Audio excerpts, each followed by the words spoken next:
All right, everybody. Appreciate everybody coming. It's 7 o'clock, and we'll get started on time.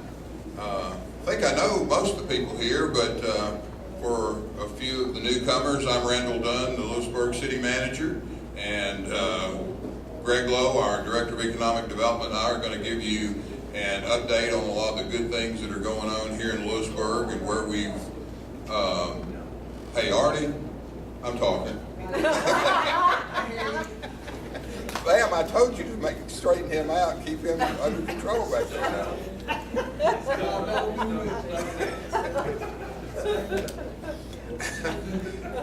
Did you get that on tape okay? Good. That's recorded. Yeah, Greg, can you edit that out? I could start from now.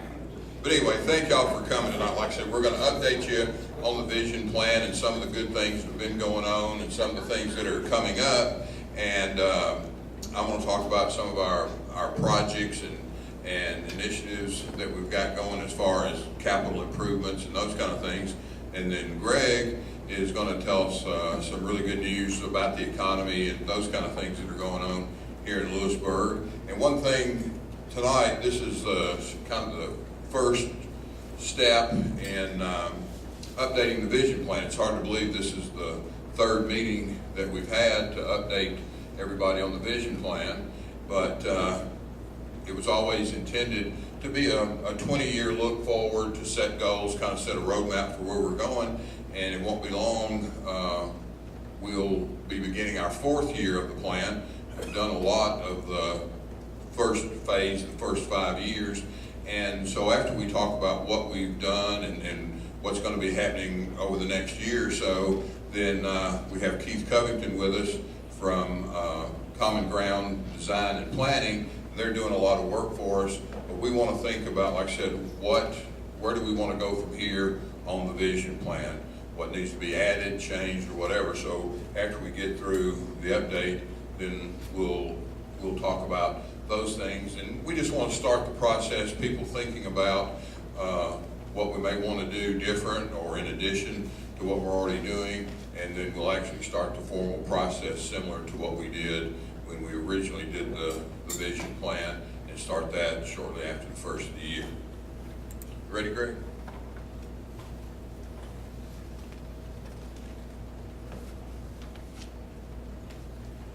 Just to kind of give you an idea, these are some of the things that those of us in city government focus on every day, just to let you know kind of what our priorities are, and there's a lot of them there, but you know, we're looking at the economy, we're looking at housing, tourism, marketing Lewisburg and Marshall County, new codes, our parks and recreation facilities, growing the population, focusing on the growth and improvement of downtown, health and safety, a lot of things that we focus on every day, and most of those, if not all of them, are part of the vision plan and part of the things that we want to get accomplished. Like I said, when we started the vision plan, it's a 20-year look forward, and we focused on 3 different main areas were the ones that were selected during that initial process: parks and recreation, our corridors, and downtown. And we've made pretty good progress. We've completed 67% of the items, or they're in process, and some of the things that are in the vision plan are ongoing. They really won't ever get completed, but that's pretty good for items that we've done in just over a year. There were 60 items in the original implementation matrix for the first 5 years. We've completed 31 of those completely. We've got 6 items in progress, and then there's 4 items that need to be, I guess, the efforts led or whatever by others outside of city government. So the fact that in just a short period of time, not anywhere near the first 5 years, we've completed almost 70% of those items, and that's one of the reasons that we need to update the vision plan, is because not a lot of items left on our list. Just to give you some ideas of some of the things that we have done for parks and open spaces. Of course, most of you are familiar with all the things that we've done and are doing at Rock Creek Park. Thanks to Lewisburg Electric and Lewisburg Gas and our Public Works Department, we were able to put most, if not all, of the utilities in Rock Creek Park underground, so there's no wires obstructing views or whatever. As part of that underground utility improvement, we added new street lighting, which matches the lighting on the square. So far, down there, we've done $888,000 worth of improvements at Rock Creek Park, but thanks to grants and donations by some of our industries, particularly CK&A, that $888,000 worth of improvements has only cost the city $168,000. So we've been able to leverage our money and get other people to participate. The Kansai has given us two $100,000 donations. First one was a couple of years ago, and like I said, that went towards those initial improvements, underground utilities, amphitheater, new street lighting, and everything like that. But just within the last few weeks, they gave us another $100,000. And what that's going to enable us to do is buy those first two pieces of property as you come off of First Avenue into Rock Creek, the little tan house and the property with the gazebo on it. We're in the process of closing on that property thanks to the donation from CK&A, and that will pretty much will own everything on both sides of the street along Rock Creek Park. So, you know, a lot of it's been thanks to the citizens and business. Not everything. Library. Oh, you haven't heard? Not here. Well, but I mean, you're kind of leaving the park a little bit then, where we're talking, you know, where it's continuous from beginning down to the library.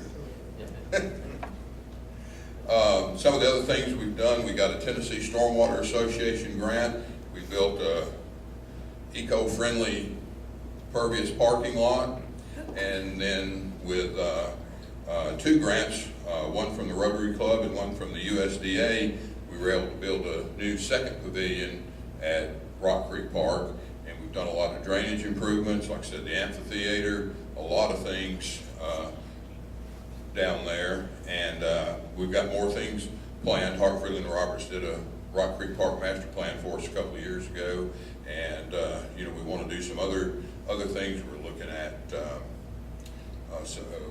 grant that allows us to do some improvements to the stage so we can have a little bit larger acts and improve the lighting and some things like that. We're looking for grants and looking at possibly ways to construct a permanent facility for Goat Fest. It could be used not only for Goat Fest, but other livestock events and shows. So, you know, we've got some things on the drawing board that are going to take us even further down the road with improving Rock Creek Park.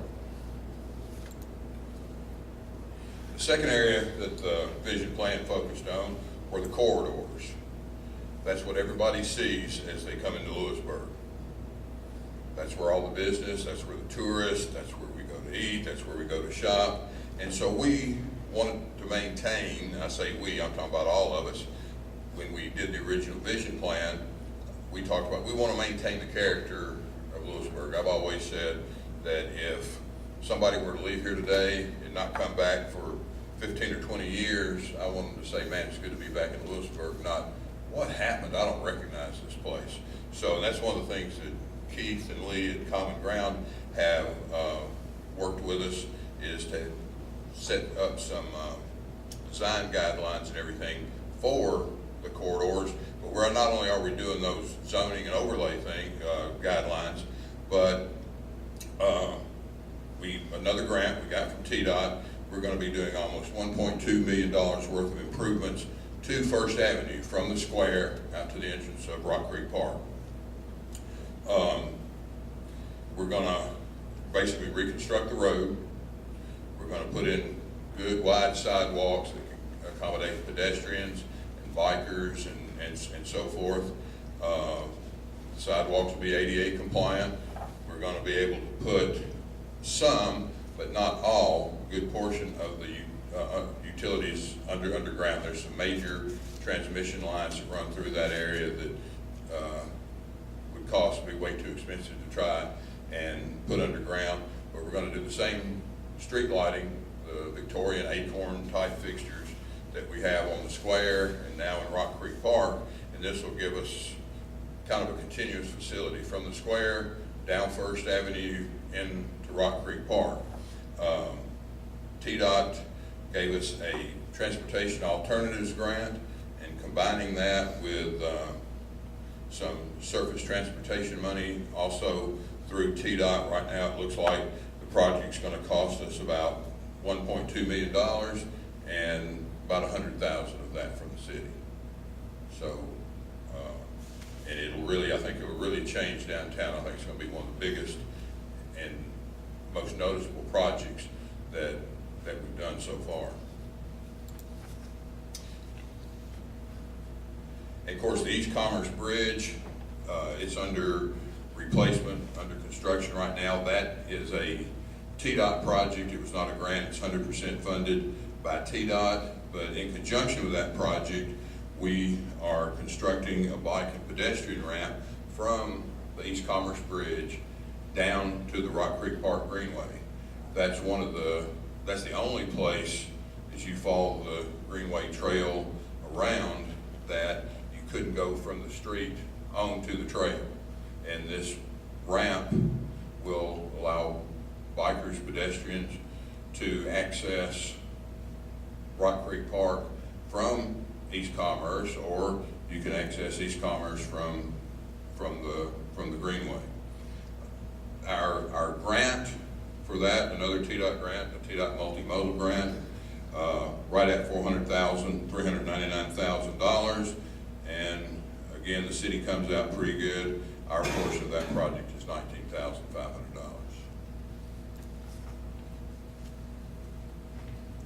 And talking about the East Commerce Bridge reconstruction, like I said, it's 100% funded by TDOT.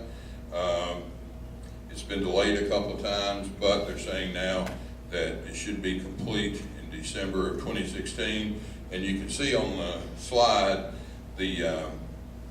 what the railing and the arches will be on the new bridge. One of the things that the mayor wanted to do and thought it was a great idea was to have the bridges over Rock Creek resemble and kind of mimic the bridge over Rock Creek Park, going from Rock Creek Park to Murray Farm.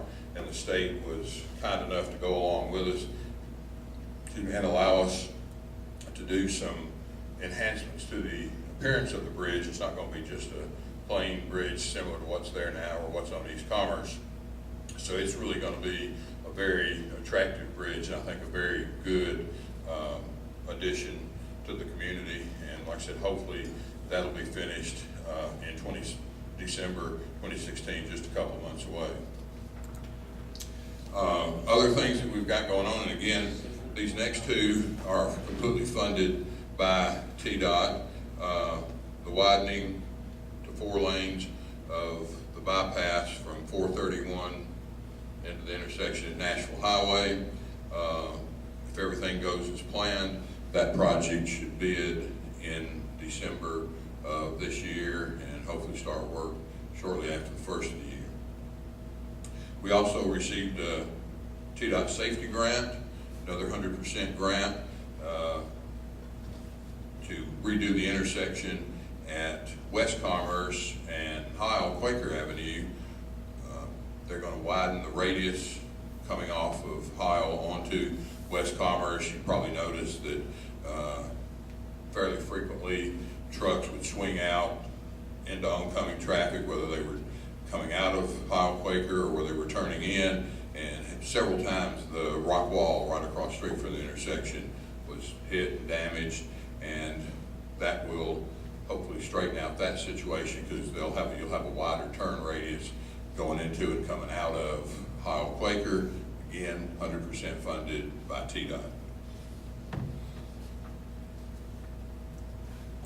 In addition to the physical improvements, like I mentioned, we're looking at new zoning overlays and design guidelines for the major corridors. The first one we did was Highway 50, that first section of the bypass from 431 up to the intersection at East Commerce. And there's a lot of things included in these design guidelines and zoning overlays. For an example, on Nashville Highway, from the intersection at Nashville Highway and the bypass all the way out to the county line, every property along there was zoned the same. It was all C2. Working with Keith and Lee and the folks at Common Ground, we now have 5 different districts in the right. Keith, there's a 7.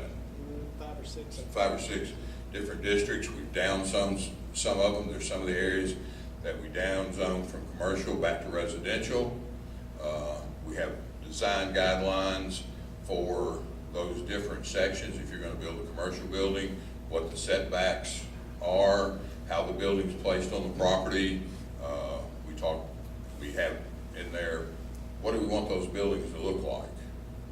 What kind of finishes are on the outside? How much glass do you have? What can your awnings look like? One of the big things is that in all these zoning overlays and design guidelines, there'll be no more billboards. Everything has to be a ground-mounted sign, and it can only be for the businesses that are in that particular building. So there'll be no more billboards, there'll be no more pole signs along any of these main corridors. So to date, we've finished the bypass Highway 50, we've done Nashville Highway, Fayetteville Highway, and we're now going to move to, we've got 373, West Commerce, and of course the square where we'll be doing those zoning overlays and design guidelines to protect the character of the area. And in addition to doing those things inside the city limits, we worked with the county. Mike, there you are. Mike Wiles and Don Nelson and I got with the county commission and talked to them about protecting the vistas and the views and the natural beauty of not just Lewisburg, but of Marshall County. And what's it been now, Mike, about 6 weeks ago, the county commission adopted a new countywide sign ordinance, very similar to what we're doing within the city.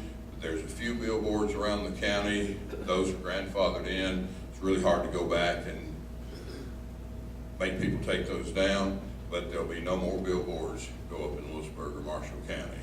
They're not allowed anymore. So when you're coming in 373 or Nashville Highway or coming in from Fayetteville or whatever, whether it's today or 20 years from now, there won't be any billboards along those corridors.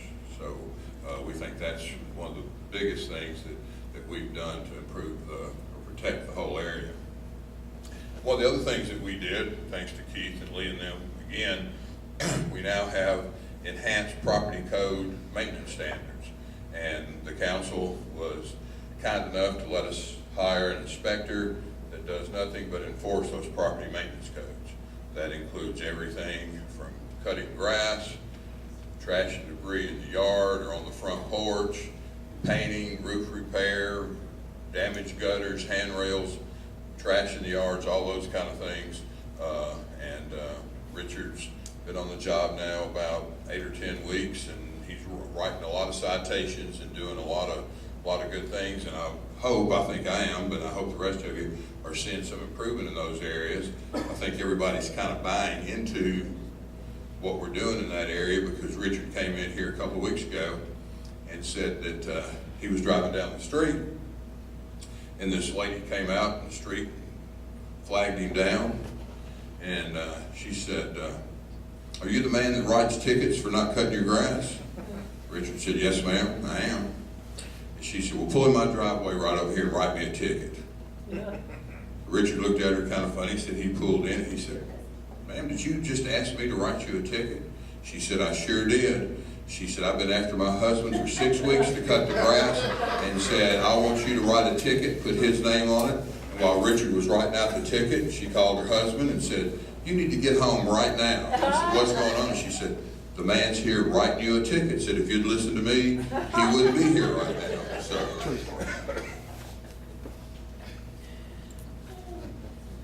Some of the other things that we're doing, not just on the corridors, but again, part of what we did this year with the council and the mayor, we developed a 5-year capital improvements plan and looked at what we want to do as a city in the way of projects.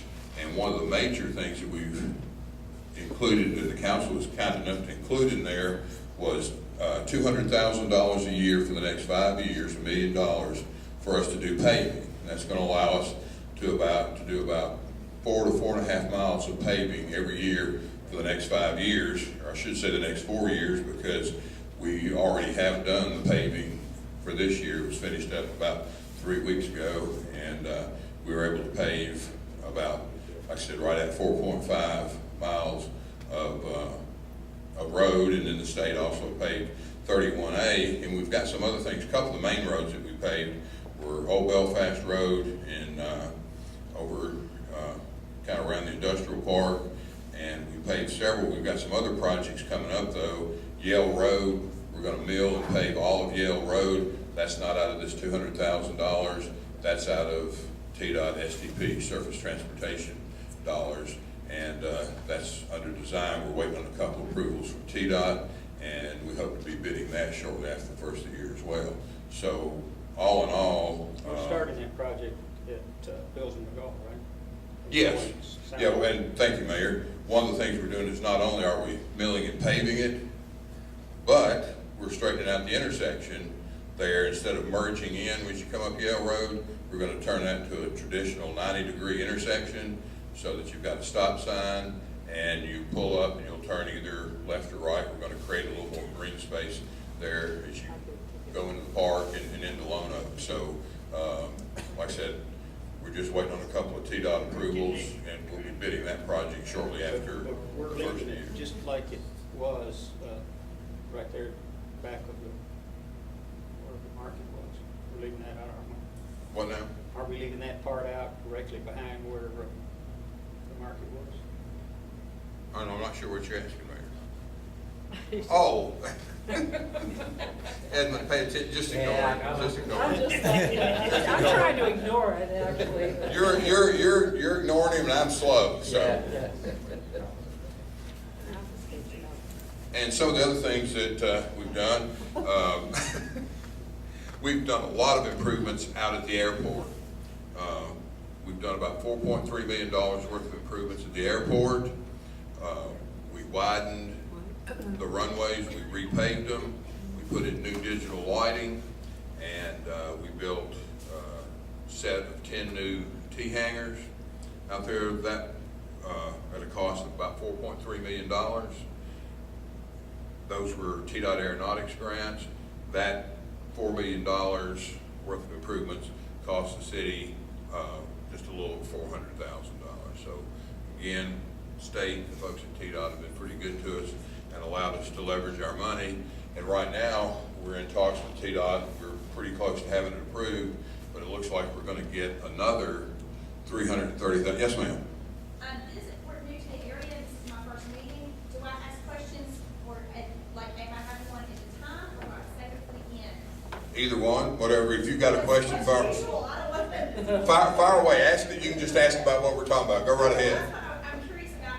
That's an awful lot of improvements, and I understand that only costs $400,000 per year, and that was great to get that.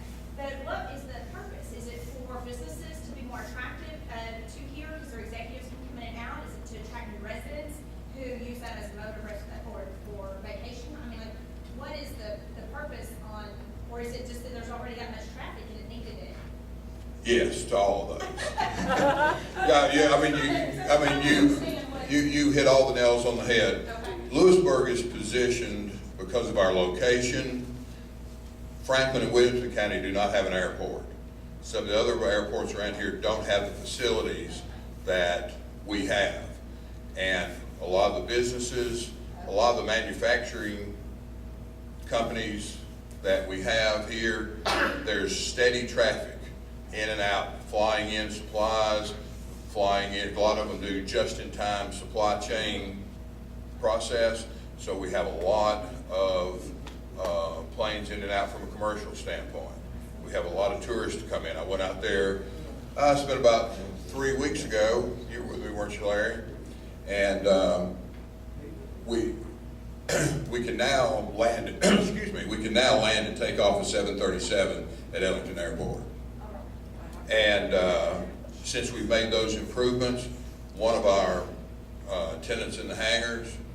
They sold their King Air and bought an 8 or 10 passenger Cessna jet that we have out there now.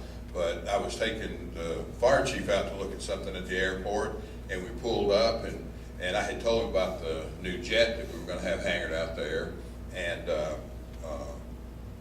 we turned in. Larry said, "Man, that's a gorgeous jet. Who does that belong to?" And I said, "It's not our tenant."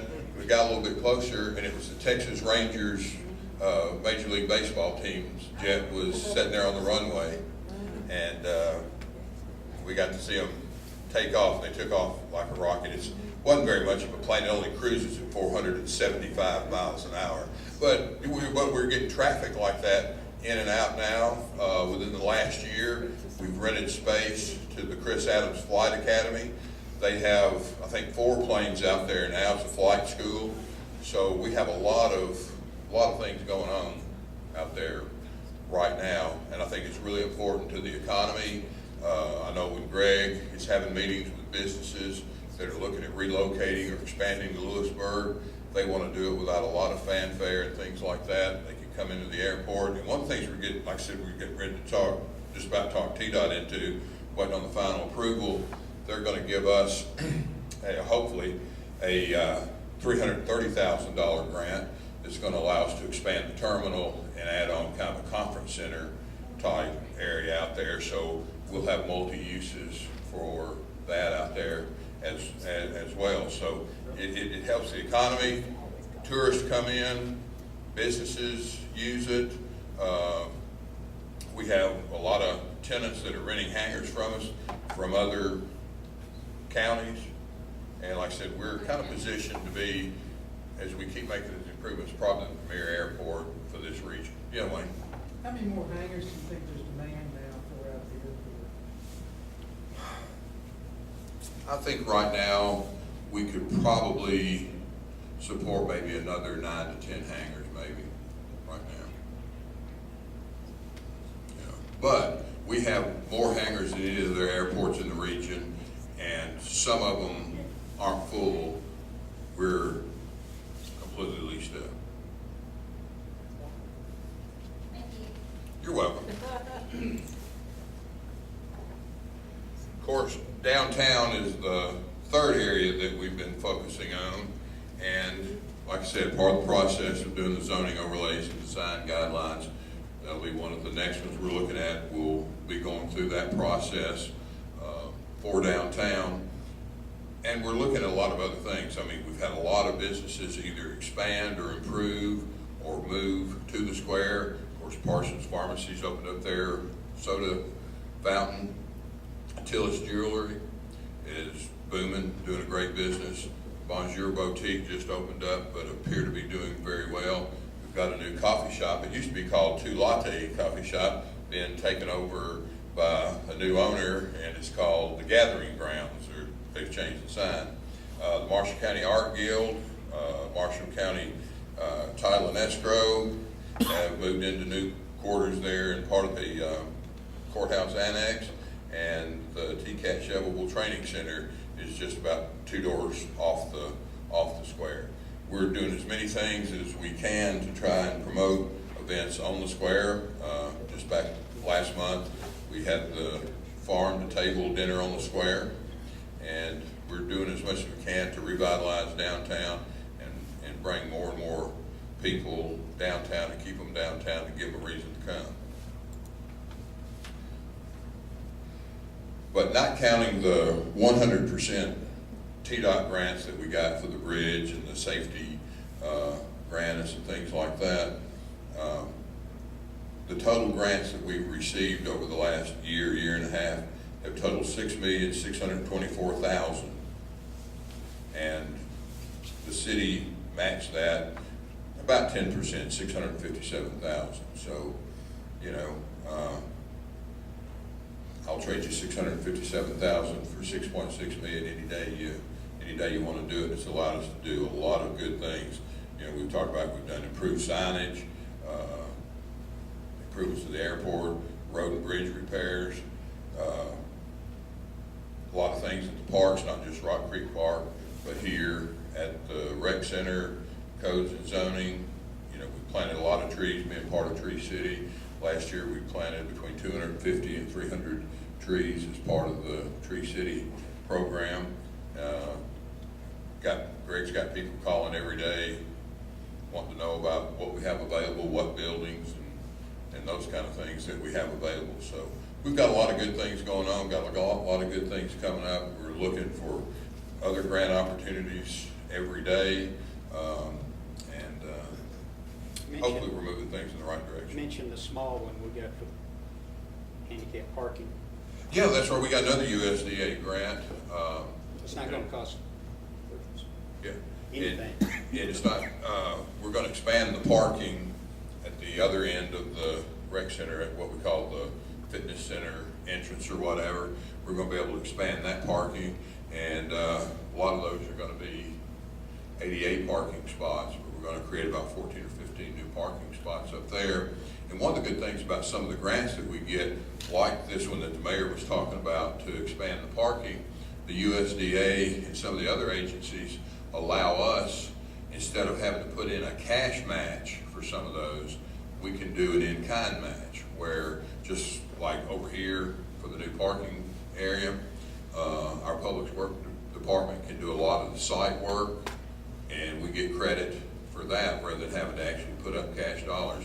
When we did the pervious surface parking lot at Rock Creek Park, we did all the site work and a lot of the form work there, didn't have to write the check. Same thing with the new pavilion. We had the USDA and the Rotary Club grant, but our match for those was the work that the Public Works Department did. They actually built the pavilion. We used the money to buy the materials and the light fixtures and all that for the pavilion, but the guys with Lewisburg Public Works actually built it. So, you know, some of the money that we talk about our investment is in labor and time and equipment, and not necessarily just writing a check. Mentioned Rogers Group. And, come on up here, Mayor. And the mayor's right. $6,000 You or know, it is, $7,000 worth of stone. yeah, and a lot of people, you know, CK&A's been a big help, but a lot of the other businesses have been too. The Rogers Group, they're gonna donate the stone for out here, so that's money that we don't have to spend out of the grant or out of the city's coffers, either one. So we're trying to leverage that money that we get through the grants and through other sources to get as much done as we possibly can and write as few and as small a checks as we can. All right, the next section, I'm gonna turn it over to Greg, because this has more to do with economic development. There's a lot of good things going on there too. Thank you. Yeah, just a few things going on. We mentioned the improvement to industrial properties. One of the things is the state of Tennessee has a Select Tennessee Site Certification Program. Basically what they'll do is they'll look at your industrial property and they'll put it through its paces. They'll put it through the environmental reports that are required, all these things, so that when a prospect comes and looks, you can say, this site is 100% ready for you to build on today, let's rock and roll. Well, we've got one that's about to be certified. We've gone through all the paces. The state hasn't officially announced it yet, but we think we're going to have a certified site announcement pretty soon. It's out there in our existing industrial park. It's a privately owned greenfield space, and we've put it through its paces, so we're waiting on that announcement. Probably will come any day now. We've had a pretty good run the last 6-7 years. In January of 2010, our unemployment rate was 20.7. It was 3.8 2 months in a row in April and May of this year. It's 4.8 now. It's been 4.8, 4.9, 4.8 since April and May. That's a pretty good jump from 20.7 to 3.8. A lot of that had to do with several industry expansions. We have 18 that have expanded of existing industries, but we've been lucky enough to relocate 10 new industries here from 2008, 2009 until today. That 2,500 new jobs announced, it's actually north of that. It's going to be closer to 2,800 that's been announced in that time. Over $128 million in capital investment has come that time, and this is all manufacturing related jobs. That has helped us be in the Middle Tennessee region. We are really doing well. We're one of only 25 counties in the state that are sub 5% unemployment rate. And if you look at the top 10, see all the blue, guess where we're located? right in the middle of that. So all this nice, wonderful growth that's happening is the I-65 corridor, of which we are right on. So we're fortunate to be where we are in proximity to Nashville, Davidson, and Williamson and Rutherford counties. The labor force in Marshall County is pretty strong. We have over almost 15,000 people in our labor force. That is up 3,000, over 3,000 since December of 2014. So that's a good jump of people getting back into the labor force, starting to work. This other number is really good too. If you'd have asked me what the average starting wage in my manufacturing was, last year it would have been $10 an hour. Today it's $13 and it's moving north. There's several industries that are paying a starting wage of $15 an hour plus. And all of my meetings now with existing industry are about one thing and one thing only, and that's workforce. They have jobs that are going unfilled. So if you know somebody that doesn't have a job, tell them to call me. I've got several places I can send them and they can get a job. Education, we are improving. We're pretty good. And we are improving. We've got things in place to improve that. But we're at a 95% high school graduation rate right now. That is very good. 21% of people in Marshall County have at least an associate's degree. That is good. What I want to raise is that bachelor's degree or higher number. 14% is too low for us. We need that to be higher. We're going to work on that. The other number that's we're trying to improve as a school system is the 19.4% grade and the ACT score. We're shooting for 21. We want that to be the average. We have a college going rate of 65%, which includes the technical colleges and as well as community colleges and universities. That is good. That is a really good high rate for a rural community like us. But we're also going to focus on that 35% who are basically telling us they don't have a plan. Well, again, tell them to come see me. I've got about 300 jobs in my manufacturing corps that's looking for good workers, and who better than a recent high school graduate who's ready, who needs a little guidance and goal in life. This is something that's just about to kick underway. It's called a Pathways Tennessee. We've created a Pathways South Central Tennessee, and we're going to create from that a Pathways Marshall County. And I know this is a lot of stuff on a slide. I'll break it down the way I look at it. You know how the NFL draft is or the college recruitment is. Whenever you hear of a 6-foot 8th grader who's 350 pounds and can bench press a car, you know Florida State and Alabama are trying to recruit that kid right out of middle school, right? Well, why aren't our factories doing the same thing? Well, we should help them do that. We should go into the elementary schools with all of our factories, and we should go into the middle schools with all of our factories and tell those kids, hey, we have a really good team at Calsonic Conseil, at Teledyne, at all of the factories that we've got, and we'd like for you to be a part of our team. And we're going to tell that student what careers are available in those factories, and then also tell their parents. Because I think there's still a stigma out there among us old folks who used to work in factories where it was probably a little hot and a little dirty. Not the case today. These people are wearing collared shirts and they're working on computers in a really controlled environment for the most part. And they're making good money. We're 20% below the national average in cost of living. So you can make a really good living in a manufacturing here in Marshall County. So we're going to try to spread that message to the students and let our industry start recruiting their next workforce for the future from the elementary school on up. We've got a big meeting on November 8th. With almost, it's really 16 counties in the South Central Tennessee region. We're all going to work together, share data and information, share best practices, and try to come out of that with a true school to career pathway or pathwork for the students in Marshall County. And I'm excited about this because if we can pull this off, we will all but solve the workforce issues that our manufacturers are facing today. Retail, that has been something that when I started doing economic development about 6, 7, 8 years ago, it was all about getting more jobs here. I mean, our unemployment rate was 20.7. The last thing we could really worry about is trying to get a new store to come move in. We needed people to work. Well, we were able to turn that around, and now we're seeing the dividends of that. We're seeing a lot of retail come in, and what you don't see up here is a sit-down restaurant. I know. We will get there. Be perfectly honest, we still don't have enough people living here with enough money to warrant a sit-down chain restaurant. It's just the way it is. You can't eat there 6 days a week. You're not done. There's just not enough of us with enough money to warrant bringing one of those here. But we're getting close. Captain D's will probably be next year before they come. That is one of those fast food restaurants that you see come to your community right before an Applebee's, Chili's, one of those things, starts taking a look at you, starts looking at your demographics, starts seeing that your population is rising, those median incomes rising, those per capita incomes are rising, all those things are happening here, will get the attention of those folks. But in the meantime, go eat at Omar's, go eat at Moby's, go eat at El Patron. They serve good food. You got places here. Yeah, there's good places here. A number that gets overlooked and gets questioned is our tourism dollars that we bring to this community. This report just came out from the state of Tennessee. Almost $22 million in tourism dollars is spent in Marshall County. And I can hear the questions now. Tourism, where are they going? We have tourism places in Marshall County. I know, I can hear it through the video, and they're not even seeing it yet. That's not even live.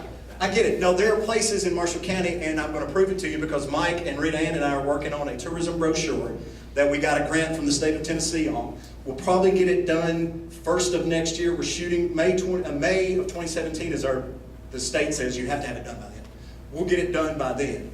But we've got a lot of things in that brochure that I think you'll be surprised about. Anybody know there was an ace high ballooning place here in Marshall County? You can go up in a hot air balloon? Exactly. So, but I will have to admit, the $22 million in tourism dollars does mean if you're from Columbia and you eat at McDonald's, that counts. So I get it. It's not traditional tourism in the way you think about it. But we have a lot of things that are tourism related, whether or not you believe it, because like me, you lived here all your life and you go, it's just a spring down in Berlin. What am I going there for? 147 Marshall County people have a tourism related job, generating about $1.3 million in state sales tax. And local sales tax is about $600,000 out of that. So this is something we also want to capitalize on. That's why we're doing the brochure. I can't remember the last time we've had a tourism brochure. This grant came along, so now we're going to do it. We're going to take this brochure to the welcome centers on both sides of I-65. We're going to take it to Davidson County Chamber, Williamson County Chamber, Rutherford County Chamber. We've already talked to them and say, look, do us a solid. When you're handing out these day trips to all the visitors that you get, stick Marshall County on there. Tell them to take a ride at Jack Daniels. And then come see us. Some other good things, again, cost of living. We're 20% below the national average in cost of living. Here are the other people in our region. Shelbyville's closest at 83, Pulaski at 86, along with Columbia. Fable's at 87. Franklin, 91. That's pretty good. You know, to live in Franklin, they're 9% below the national average. Spring Hill is 100, right at the national average. Your dollar goes further here, and you can still pay $4 for a cup of coffee if you want to in Franklin. It's not that far a drive. Our building permits are up, our business licenses are up, and our population is up 3.1%. I bet you that goes up even higher if you take, by the end of this year, we'll see that. And if you haven't noticed, there's a couple of houses being built around here. We need more housing. Other good things, number of people employed in the last 2 years up 24%. Our labor force up 21% in 2 years, and our job growth rate is actually going to be higher than 2.1%, but I'm going to be safe and say 2.1% in 2 years. Sales tax collections are up. The median household income, look at that, 7%. That doesn't sound like a lot, but that's a lot. That's a really good jump for a rural community in median household income. That's the kind of thing that's going to make those other retailers take a look at you. When your population goes up and that population is making more money, a retailer, big chain is going to look at you a little more. And our per capita income, I don't agree with this number. I took it from several sources. It was $21,000 in 2012, the last time I had figures on it. Now they're showing us at 32. I don't believe it. I think our per capita income is up. I don't believe it went up 37% in 3 years. I don't believe that number. I haven't been able to get a really good figure that I trust on that. But I'm telling you, the per capita income is up because we have also seen our poverty rate go down to almost 3%. So all those things, all those errors are going the right direction. Look at those. That's what we want. Our job growth is projected to be 35% in the next decade. That's huge. That's huge. We had more homes sold. You see, from 2014 to 2015, 24% more houses were sold. The average cost went up 10%. But here's some things we need to think about.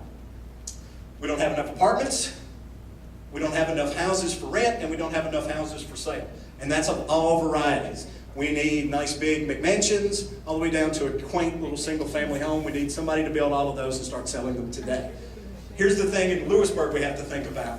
In the county, about 28% are renters in the county. But in the city, about 46% of the people rent. That's a number we gotta work on. That's high, that's high. So one of the things we are doing as a city is looking at creating a professional housing development. If we can talk a developer to build a professional housing subdivision that meets the standards that we're gonna set forth, that means a large house, parks and green space inside of this subdivision, perhaps even a gated community of some type. Get it somewhere on the west side of town, close to the interstate. Maybe we can lure that Williamson County, Rutherford County person or couple or family to come buy one of those houses, still get on the interstate and go to Williamson County to get what they need, but bring that money and their people here. So we're working on an incentive to try to lure that. Again, talked about the tourism brochure that's underway. There are other grants we're looking at. There's a site development grant. That's boring industrial property stuff you don't care about, but there's money out there that can help me maybe make one of my properties more attractive to a prospect. Creative Communities Grant, that is something I'm interested in. It has to do with entrepreneurship. It has to do with small business development. The state offers that. Rita and Mike and I are going to try to see if we can develop one of those, create a code camp. I'd like to get a code camp started or something like that.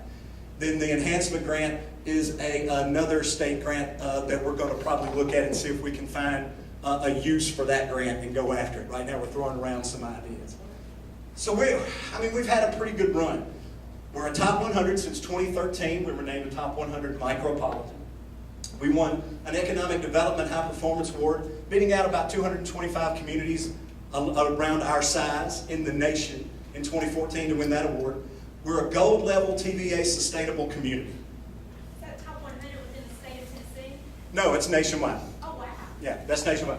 We tied for 27th. There were 4 other Tennessee communities that ranked ahead of us in that one. It was like Dyersburg, Tullahoma. I can't remember them all off the top of my head, but we tied for 27th. So yeah, that was national. That was national. As was the High Performance Award. The sustainability, I'm proud of it. We actually made silver level, the lowest level sustainable community from TVA in the beginning in 2013. Then we looked around at some of the things we're doing, like Randall just went through a lot of things that were being done through the vision plan and others. And we decided when they opened it back up again, we should reapply. I think we'd move up a level. And we did. We moved up to gold level. Here's some other cities or towns that are gold level sustainable community in the seven state TVA region. Chattanooga, Nashville, Huntsville, Memphis. You see the theme there? All of those are big metros. Very few of them are rurals. We're one of the very few rural communities. There are some out there, but we're one of the very few rural gold level sustainable communities in the TVA region. I'm proud of that. We're still a benchmark 2, 3-star community. There's a lot of things happening in 3-star. Mark could probably do a presentation on 3-star alone with all the changes that are taking place there, and he will. And I'll go back to this. Tell your kids, there's stuff to do in this town. All those icons mean something. There is stuff to do here. And yes, Jennifer, I had your library on here. I know you were looking. I can see you looking. There's stuff to do here. There's cool things in this town, and more cool things are coming. Let's take advantage of them. That's my shot.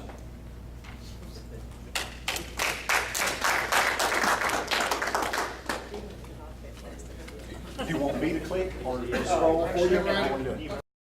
Yeah, well, I was going to say, before we move on to kind of the look forward part of it, does anybody have any questions? Yeah, besides Tommy? On the, I'll go ahead anyway.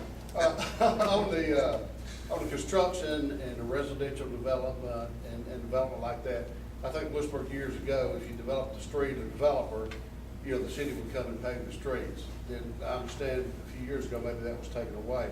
So if that's true and correct, is there anything that y'all are doing to incentivize developers? Yes. As far as paving or something like that? Well, what may it be? What we've talked to about 3 different developers. We're in the process of developing the plan. Greg mentioned that what we're talking about is tax increment financing.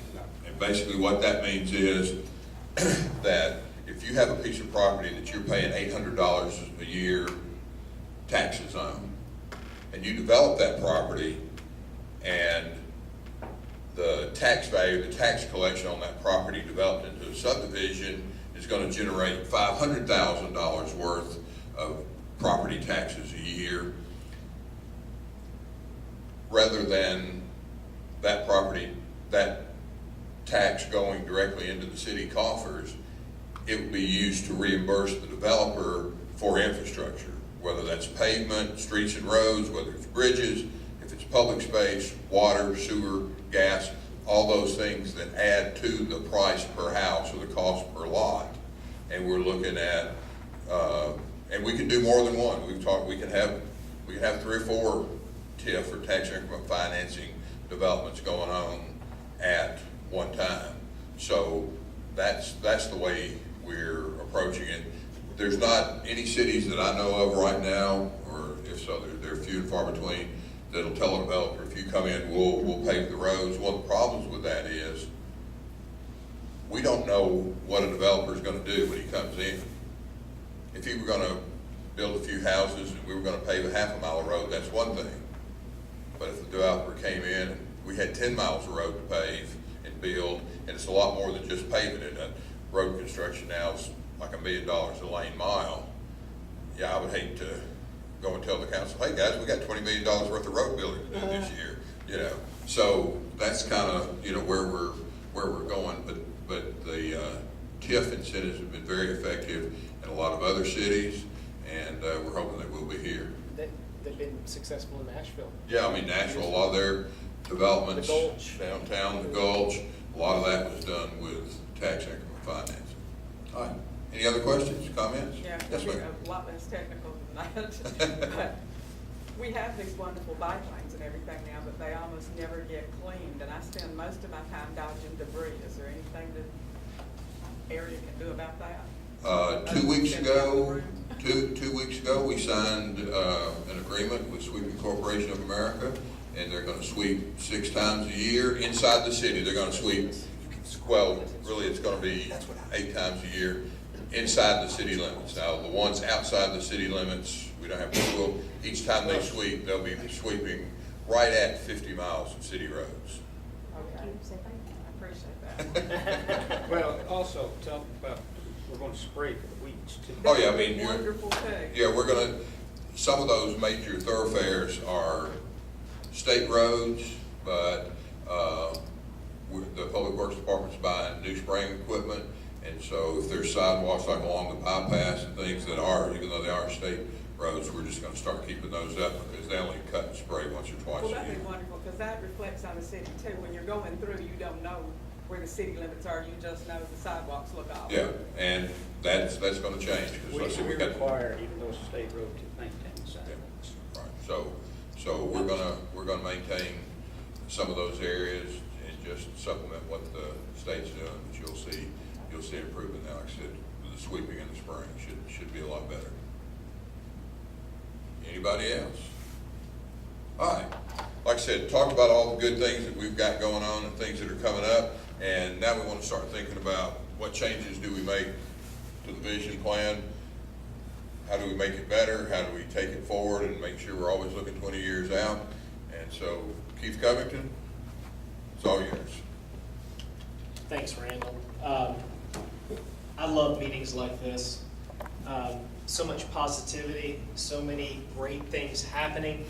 About a month ago, at the Economic Development Board, Randall asked me to take a look at the vision plan, the things that have been implemented, and you know, make some suggestions or recommendations of what could be done as an update. And I just want to, you know, point out that your vision plan is, I can turn this. Your vision plan is really the basis for what we call a citywide comprehensive plan. And many cities have these comprehensive plans. Now, in the state of Tennessee, you're not legally required by the state to have a comprehensive plan as a community, but that's very different. In most states in the country, most states actually require every community to have a comprehensive plan. But the good side of that is it gives you some flexibility to be able to focus on the elements of a comprehensive plan that are important for your community. And in the case of this vision plan that you all have done, you identified, as Randall pointed out, those 3 areas that were very important: the parks and open space, downtown, and the corridors. and you had this implementation matrix of all these things that you wanted to do with this. Now, most plans are updated about every, well, sometimes 3 years, but mostly on a 5-year cycle. And here's the thing, and this is why you should pat yourselves on the back here. Of all those things, almost 70% of the things on your implementation matrix of your plan, your vision plan, have been done. So you're already like, we've got to take another look at this. What do we do next? You know, we started checking off all the boxes, and now we've got to do this. That's a great problem to have. You know, it takes a while for communities to implement their plans, and you have done so much already, so you really, really should be proud of that. You know, you have this plan that is in your vision plan that is of the entire city, and it has a lot of the concepts that came out of the community's vision all on that map. So that map kind of looks at development patterns, it looks at transportation, it identifies your parks and open space, but it's all in a very kind of general manner right now. It's more of talking about concepts as opposed to really getting into details. The most important element of your plan, though, is the implementation matrix. And that's the most important element of any plan that any community does, whether it's for a small area or whether it's for an entire community. Because this is what you need so that that plan doesn't sit on the shelf. You have a checklist to go off. And like we've already said, you guys have knocked out about 70% of that list. So let's look at a few of the things that were actually on the implementation matrix or alluded to that could come out of this that you should be thinking about in the future. Because again, a comprehensive plan is what is the word comprehensive.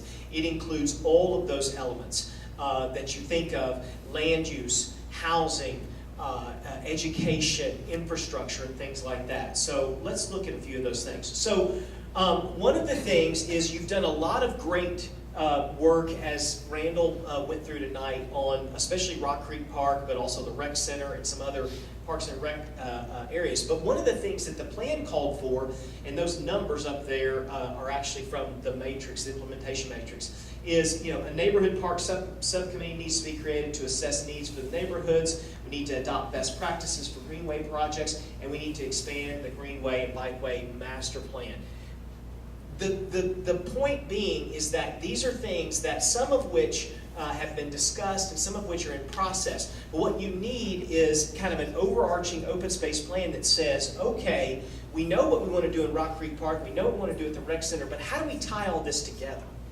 How do we get to the point where someone can take a bike and they can go between the rec center and Rock Creek Park in a safe, clean, weed-free, everything manner? How do we connect all these spaces together? So an open space plan might be something that you look at as an overarching plan for the future. A transportation plan. Actually, one of the matrix items is develop a citywide major thoroughfare and traffic master plan. Again, you've got a lot of great projects, and thank goodness for the grants from TDOT to help you with that. But you need that citywide major transportation plan so that you can say, okay, when a new street goes in or when a new development comes here, what sort of improvements need to be made to those streets to accommodate that development? Or what sort of improvements need to be done to encourage that development to get there? So that's a very important thing. Having a citywide transportation master plan is something that's in your vision plan now, or called for in your vision plan now. Future land use plan. This is another key plan. And quite honestly, the reason why these three are on this single page is because these are the three most common elements that you see in a comprehensive plan: open space, transportation, and future land use. One of your implementation strategies was to develop a CDB subcommittee to begin evaluating the process to draft a new zoning code. Your zoning code, and this is not something to be concerned about because it's all over, this is communities all over the place. Your zoning code's a little bit out of date, okay? In some cases, it's a lot out of date, and in other cases, it's not. But that's something that communities are dealing with all over the place. So that's not necessarily a bad thing. But your vision plan recommended that you recognize that there needed to be something new happen with that. You really can't adopt a new zoning ordinance until you have a future land use plan that really gets onto a map and is informed by input from the community. How do we want to grow in the future? Okay, what do we want the character of those areas to be? Because the future land use plan is what ends up driving decisions on zoning matters. And so you really need to have a comprehensive plan, a future land use plan first, and then you can go about making improvements or overhauling your zoning and so forth. That's a key element there. Randall talked about the downtown design standards. That was actually in the implementation matrix. It's something that's underway. We just talked about the residential TIF district, which I think is a great tool to encourage the kind of development that this community wants to see. In this case, residential is a big part. And hey, your implementation matrix said we need to identify funding sources for a citywide market analysis. Now, you might say, well, what does that have to do with residential TIF district? Well, the reason why your vision plan identified the market analysis is that a market analysis can actually help the city determine where do we need to put our resources. And I can bet that one of the things that would come out of that market analysis is that we need to have more owner-occupied housing, more single-family development, and so forth. And then the city can say, okay, how do we help make that happen? And so that definitely is in line with your vision plan. There are also in your vision plan some 5-year projects, improving the square. The First Avenue Park connectors already, we talked about that earlier, is already underway. The Farmers Market new amphitheater, Jones Park, mixed-use development at Bypass Nashville. Some of these things are already underway, and that's great. And they were 5-year projects, and you're in your 4th year, so you are really doing well. But those things that we talked about above all that is really important for the next step. So you might ask the question, okay, how do we go about doing that? Well, there's really a number of ways. I'd say really 2 ways. You can take them individually, okay, but no matter which way, or you can take them collectively. No matter which way you do it, though, it needs to come from the community. The vision plan came out of a very well-attended public engagement process. So you need to take that and a step forward, and the next thing that you do, you need to continue to engage this community because it is their community. And it is from them that those plans will come out of. And so we would certainly encourage you to do that in a manner that involves the public.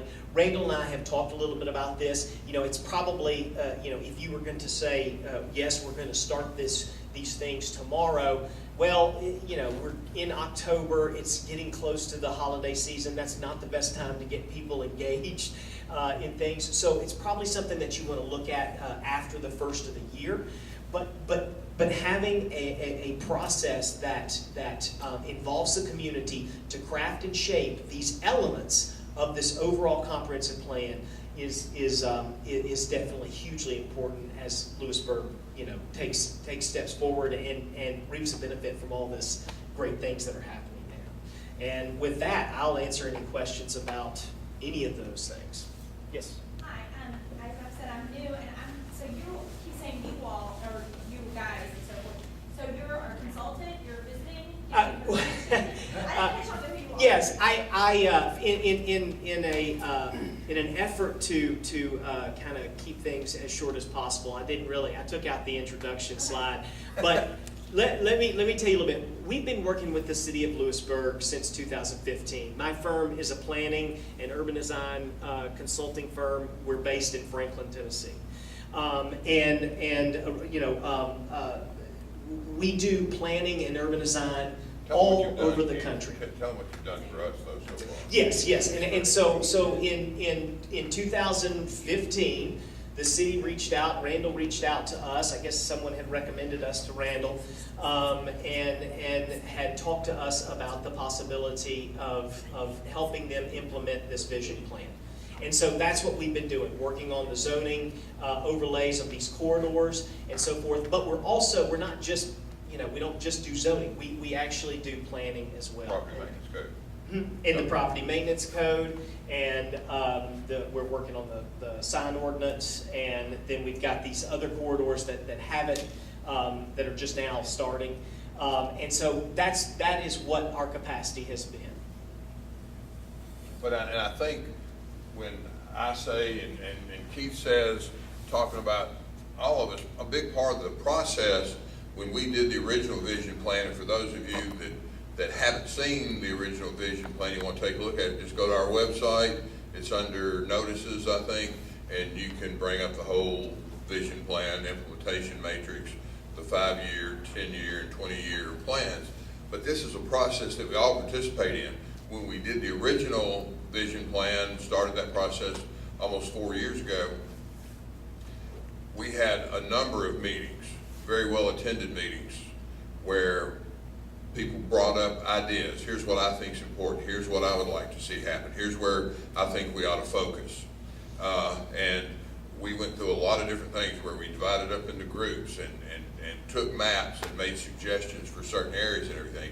And we want to replicate or continue that process, I guess would be a better idea of, okay, we've gotten to this point, we've done a lot of good things, but we've got to keep moving. So, we've kind of got to restock the refrigerator. We've got to figure out what do we want to do next. Which one of these is most important to Lewisburg?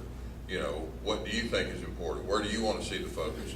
Where do these other folks want to see our focus? And we need to have a reasonable number of things, because one of the worst things we can do is add 750 things to it and then not know which direction or which direction to go or what to do first. But we want to start that process and talk about which one of these is going to help us reach our goals. Which one of these items is going to help us make Lewisburg a better place? Which are the ones that are most urgent? Which ones do we need to address first?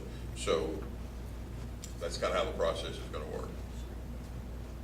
Yes. I don't know to whom to address this question, maybe everybody in here, but surely at some point in time, somebody has entertained the thought of completing the circle of the bypass.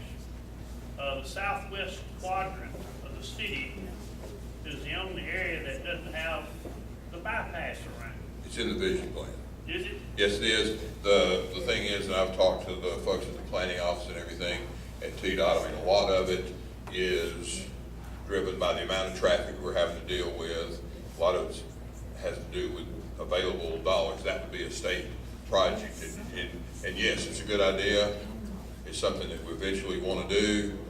Well, I'm thinking if we came up with the dollars somewhere to do what we've got now, that there's probably dollars out there to think about and work on that maybe. Well, we're gonna have to have the gas tax raised. Do Yeah. what? We're gonna have to have the gas tax raised to do that. That's what's got to come first. I mean, probably. Major bypass, that would be a TDOT thing, but they're out of money now, and so it's important that we encourage our legislature to raise the gas tax, because if we can have these. How long's it been, Mayor? Like almost 30 years since we had an increase in the gas tax? Oh, it's been more. Or that. Oh, it was during 2 cents under Alexander. So how long ago was that? God, that's probably closer to 40. Yeah, that was in the 80s. So we're looking at probably 40 or 45 years since we had a gas tax But increase. planting the seed is important, and it is in that plan. And that is a very ambitious project, because there'd be a lot of land acquisition involved, and we're probably looking at something that's probably an amount, and I'm just pulling this number out of the air, but I don't think it'd be any less than this, an amount probably equal to 10 or 12 years of the city's total operating budget. It would have to be TDOT, Yeah, it would have to be a TDOT project. but the plan needs to be in place to get their attention, and sometimes that gets down to basic politics, who gets the priority. But like the mayor said, right now, it's about 99% money right now. I think history is important, and we keep talking about the vision plan, and the vision plan started under former Mayor Woods here, the Community Development Board is the way I know the history of that. So we wouldn't be here at that point without the efforts they made. But I have one minor suggestion for you. I think it needs to be, maybe change the name, add 2 years to the 2035 because that's our bicentennial. And maybe Lewisburg 2035. But it's not too early to set in place a plan where we can have in our bicentennial something significant. So I don't think that would be a huge change to add 2 years to it. And we've already talked about this, that we need to start Yeah, some and kind I of mean, I think- activities to get that. That's a long way away, I know, but somebody has to start somewhere and start that planning. We don't want in 2035 say, well, the bicentennial's in 2 years. What are we going to do? So it's 2037? Yes. Yeah. That's just No, 2 we- years. We just, it's so funny that you say that. We just finished up a comprehensive plan in Oxford, Mississippi, and theirs is also 2037, and that's what they wanted. That was a big thing for them, was to have that be part of it. So I think that's a great idea. But, and the mayor's right, you know, that's gonna be a big event for the city. I hope some of us are still going to see it. But, you know, Lots of Walker trails. Walker, not walking, but Walker trail. I already want a statue of Meriwether Lewis. Is what I want. Big one. Well, As big that as- could be part of As big our, as a Confederate monument. that could be part of our, but the mayor's right. I mean, this is not, when we started the plan, we were looking 20 years ahead, which would have made it 2035. But I mean, we're moving forward. I mean, if we do this the way we should over time, you know, in a few years, there'll be somebody here talking about Vision 2040 and 2045 and 2050, because we need to be looking down the road, looking ahead all the time. Yes, ma'am. How does this coordinate with the county? Does the county have a coordinating vision, 2035, or is what's up because? Mike, you wanna, we're working towards that with the county, but Mike, you wanna talk about that a little bit? This is Mike Wiles, the director of the Joint Economic Development, Community Development Board. It's very small, it's all very It interrelated. is, and the city's actually set a good example for all of us. Of course, we've got the county, Chapel Hill, and Orville, and part of Petersburg that we've encouraged to also lay out plans. There's several people in the room that are all part of the Joint Economic Community Development Group that we discuss that monthly, and we've encouraged the other cities and the county to come to these meetings and get involved and seeing what they can do. But part of what we're doing, and I mean, the countywide sign ordinance is part of that effort to address the whole county, not just Lewisburg. Tell them about the Joint Economic Council and how we cooperate that way. Well, we have a Joint Economic Community Development Board. It's all 5 mayors in the county. Many sectors represented on that board that covers the whole county. And we meet monthly, on a monthly basis. And actually, there are some counties that can't put all their mayors in the same group. But actually, Marshall County, we have great discussions in these open meetings from people coming. We do have good discussions on these kind of things. One of the things we're talking about is our future water supply. If we didn't have a rain tonight, it's pretty dry. We're not a California, but we still need to be thinking ahead on various things that protect our resources. Folks, anything else? Kudos to your grant searcher and writer, whoever it We all work together. We work hard. We have a service that helps us track grants, but, you is. know, Really doing good. we try to put together the best applications we can. So, and we've got some good consultants like Keith and them that work with us to help us put those together. together. Anytime you can get money that's a 5 or 10% match, Really, well. makes it a lot easier for us to get these things done. Let me make one comment. I think several have shared this with me, we've stated it many times. But it's inevitable that we're going to grow because of our proximity to Nashville and the interstate. But we do not, and while we embrace change and want to grow, we don't want to lose our sense of community, our family, almost atmosphere that we have by getting big. I can remember when Murfreesboro was much like Lewisburg. That's gone. That's disappeared. And I think we have something special and valuable that is worth preserving, that we can still grow but still maintain that sense of community and uniqueness that makes us Lewisburg the greatest place in the world. That's my speech. And we only let in a minimal amount of people from places like Mississippi and things like that. Maybe you can give us some pointers on what they did over in Oxford. Obviously have a Mississippian. I think they patterned theirs after Tuscaloosa, Alabama.